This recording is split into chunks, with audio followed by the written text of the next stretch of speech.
This is Info Live TV Headline News, July 24th. I'm Daniel Ben-Nun. On his first official visit to Washington, D.C., IDF Chief of Staff Gabi Ashkenazi warned on Thursday that Israel will not rule out any course of action regarding Iran's nuclear ambitions. While many Western nations accuse Iran of developing nuclear weapons under the cover of its civil nuclear program, Iran denies the charges, saying that its atomic program is only to generate power so it can export more of its valuable oil and gas.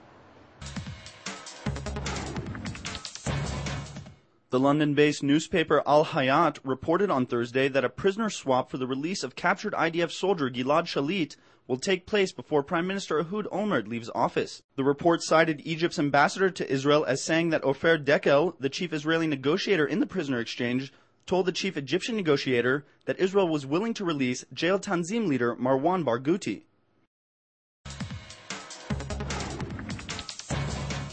Two families who lost loved ones in terror attacks have filed a class action suit against the Palestinian Authority, former Fatah Secretary General in the West Bank Marwan Barghouti, and 7 other terrorists held in Israel.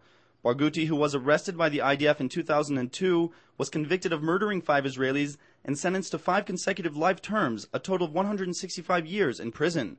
The other 7 terrorists, who were all convicted of various terror offenses, are also serving long-term prison sentences. A key panel of lawmakers on Thursday approved 20 new housing units at Maskiot in the West Bank, despite a 2007 pledge to the United States to halt construction at the site. Jerusalem agreed to hold off plans to build 180 new homes in the settlement as part of a general freeze on Israeli construction in the West Bank. But the Foreign Affairs and Defense Committee has now given approval for the construction of the housing units, and Defense Minister Ehud Barak is slated to grant authorization soon. A series of violent incidents involving settlers swept through the West Bank on Thursday as dozens of settlers clashed with IDF and police forces, stoning cars and vandalizing Palestinian property. The gravest incident of the day occurred in the West Bank settlement of Yitzhar, when during the riot a settler was able to take a weapon from an IDF soldier and begin firing in mid-air, prompting a second settler to begin firing in mid-air as well. No injuries or damage were reported and both men were arrested.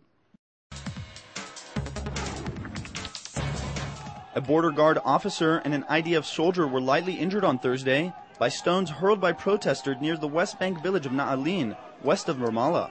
The officer was evacuated to a Jerusalem hospital for medical treatment. 150 Palestinian left-wing and foreign activists staged an anti-fence protest in the area, violating a restricted military zone order and hurling stones at the forces. The soldiers responded with crowd dispersal means.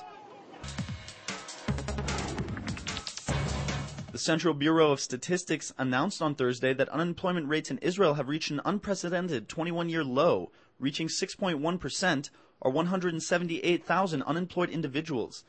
Unemployment rates in Israel hit their most recent high in January of 2004, when 11% of able Israelis, 300,000 people or so, found themselves unable to take part in the Israeli workforce. While unemployment rates are still steadily declining, market analysts predict that the recent slowdown experienced by the Israeli market may lead to future layoffs.